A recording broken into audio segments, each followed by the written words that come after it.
Let's shift focus to commodity markets now. Manisha Gupta is waiting by. Manisha, you successfully crashed gold prices last week.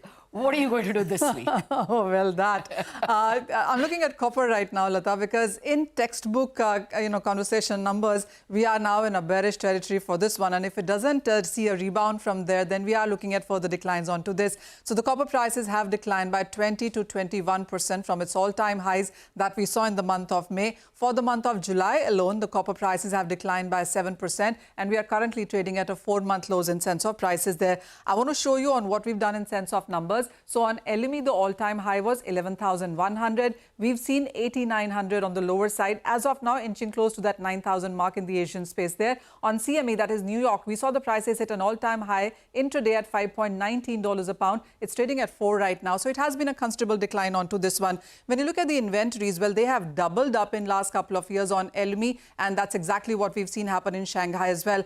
Actually, if you want to buy copper right now, it's available at a discount. So that is the kind of market this is. There is no demand at immediate physical markets there. Also, when you look at the Chinese numbers, well, China itself, in sense of the domestic demand, has been much on the weaker side. We've seen China, US, Europe, PMI numbers come in on the weaker side as well. So if the demand is not getting damaged further, it's not improving as well. So it's very stagnant as we see it right now, and that's impacting the prices there.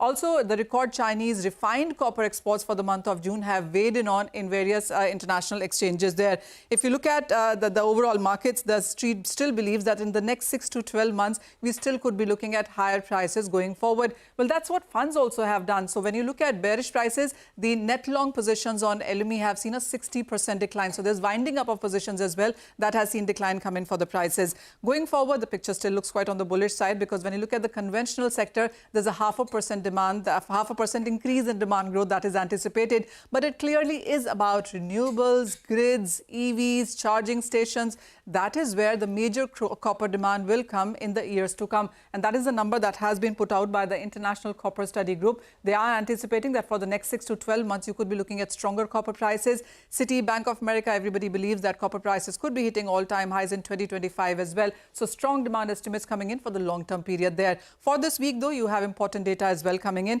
It is going to be the inflation numbers from Australia, Bank of Japan monetary policy meeting. So immediate directions would come in from this. Okay. Thank you very much for that, Manisha. Clearly some disinflation for the Indian core sector inflation as well.